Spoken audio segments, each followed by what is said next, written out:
అందరికీ వందనములు. దేవుని నామమున స్తోత్రములు. ఎలా ఉన్నారండి? బాగున్నారా? ఓకే, మరి వాక్యంలోకి వెళ్దామా? నేటి మన ధ్యానాంశము, నా చేతుల మీద నిన్ను చెక్కి ఉన్నాను. నా చేతుల మీద నిన్ను చెక్కి ఉన్నాను. యెషయా గ్రంథము 49వ అధ్యాయము 16వ వచనము.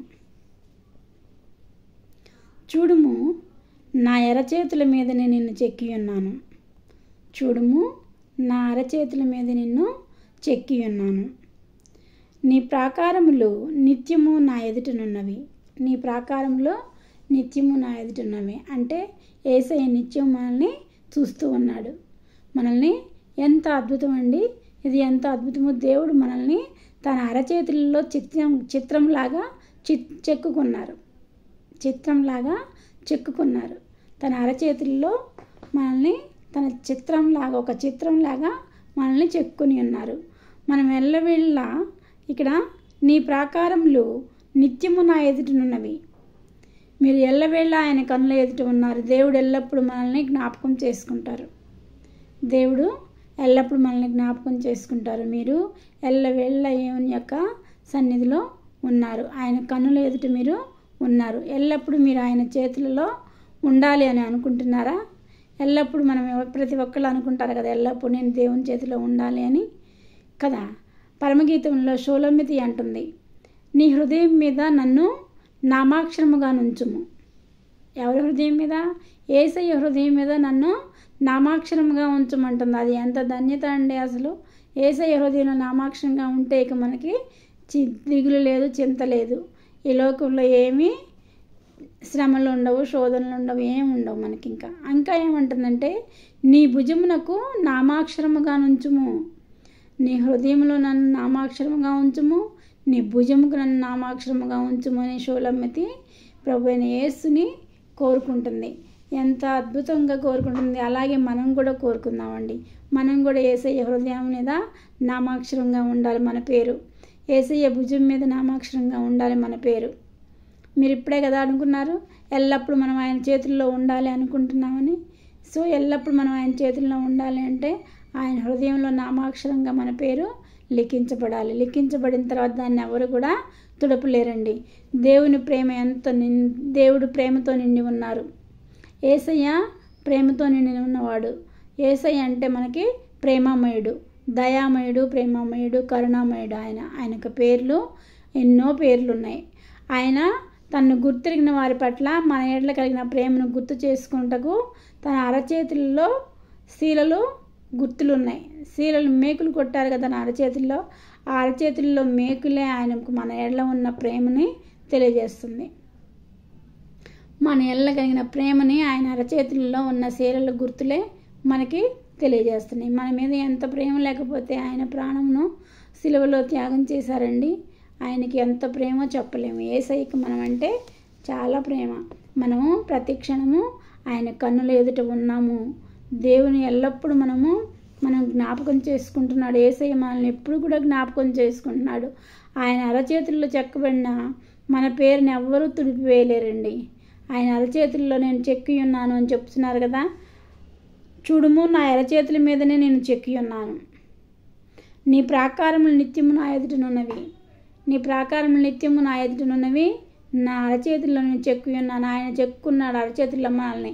ఇక ఎవ్వరు కూడా ఆ పేరుని మనల్ని తుడిపివేయలేరండి. ఎవ్వరూ తప్పించలేరు. దేవుడు ఎల్లప్పుడూ మనకై కనికరం కలిగి ఉన్నాడు. ఆయనకి మన ఎడల కలిగిన ప్రేమకు మనం ఎంతో కృతజ్ఞత కలిగి ఉండాలండి. ఆయనకి మన ఎడల ఉన్న ప్రేమకు మనం ఏమిచ్చి రుణం తీర్చుకోలేము. మన కోసం ఆయన సిలువలో మరణాన్ని పొందారు.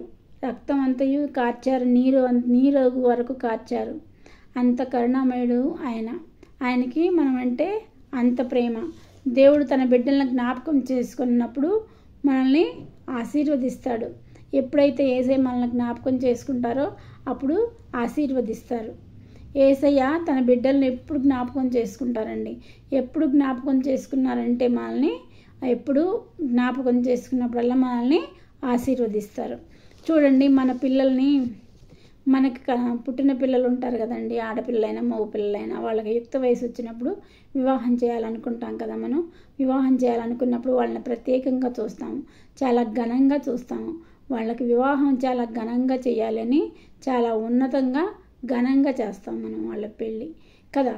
మరి అలా మనం ఈలోక సంబంధమైన తల్లిదండ్రులమే పిల్లల్ని అంత ఘనంగా అంత ప్రత్యేకంగా చూసినప్పుడు పరలోకపు తండ్రి మనల్ని ఘనంగా చూడరండి, ప్రత్యేకంగా చూడరా? పరలోకపు తండ్రి మనకన్నా ఎక్కువ ఈవుల్ని మనకి ఇస్తారు. అర్థమైందా? ఇది మునుపటి కంటే అత్యధికమైన మేలు కలుగజేయను. మునుపటి కంటే అత్యధికమైన మేలు మనకైనా కలుగజేస్తారు. ఎందుకంటే ఆయన ఎంతో ప్రేమమయుడు, దయామయుడు, కరుణామయుడు, మన కోసం ప్రాణాన్ని త్యాగం చేసిన గొప్ప వ్యక్తి. ఆయన లేకపోతే మనం ఈ లోకంలో జీవించలేము. ఆయన కృప ఉండటం వలన మనం ఎంతవరకు బ్రతికి ఉన్నాము. మనల్ని ప్రతి క్షణము నీ ప్రాకారములు నిత్యము నా ఎదుట ఉన్నవి అంటున్నారు. ప్రతి క్షణం మనల్ని ఆయన చూస్తూ ఉన్నారు, మనల్ని జ్ఞాపకం చేసుకుంటున్నారు, మనల్ని ఆశీర్వదిస్తున్నారు. మునుపటి కంటే అత్యధికమైన మేలు కలుగు చేయను, మిమ్మల్ని వర్ధిల్ల చేయను. మునుపటి కంటే ఎక్కువ మేలు కలుగజేయను, మిమ్మల్ని వర్ధిల్ల చేయను. మిమ్మల్ని జ్ఞాపకం చేసుకుంటున్నారు. మీరు ఎల్లవేళ్ళ ఆయన మనసులో ఉన్నారు. మనం ఎల్లవేళ్ళ ఆయన మనసులో ఉన్నామండి.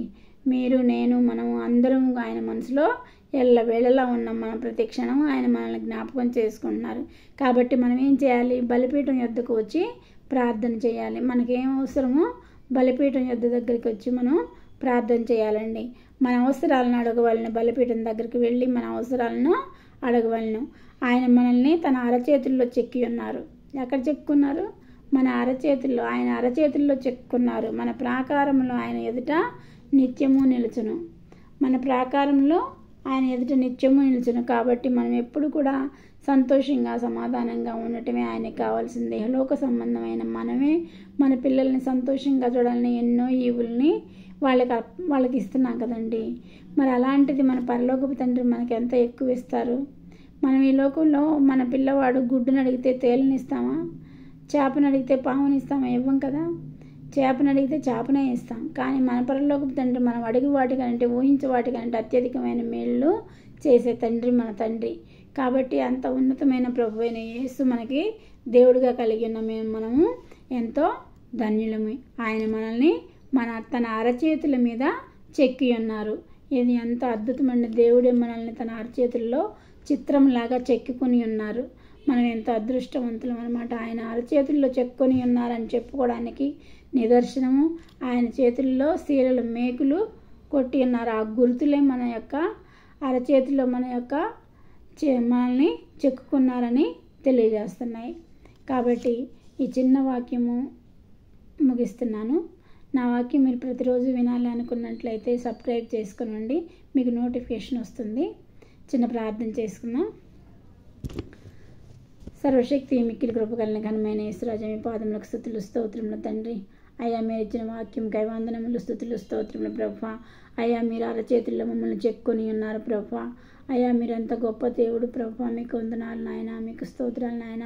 మా ప్రాకారం నిత్యము నీ ఎదుట ఉన్నవి అంటున్నావు ప్రభువా. నువ్వు నిత్యం మమ్మల్ని చూస్తున్న దేవుడు అయ్యా, నిత్యం మమ్మల్ని జ్ఞాపకం చేసుకుంటున్న దేవుడు అయ్యా. అయ్యా, ఈ రాత్రికాల సమయంలో ఇక్కడ తల వంచిన బిడ్డలకు ప్రభువా, ఏ శ్రమలో, ఏ శోధనలో, ఏ వేదనలో ఉన్నారో మీరు జ్ఞాపకం చేసుకున్న ప్రభువా.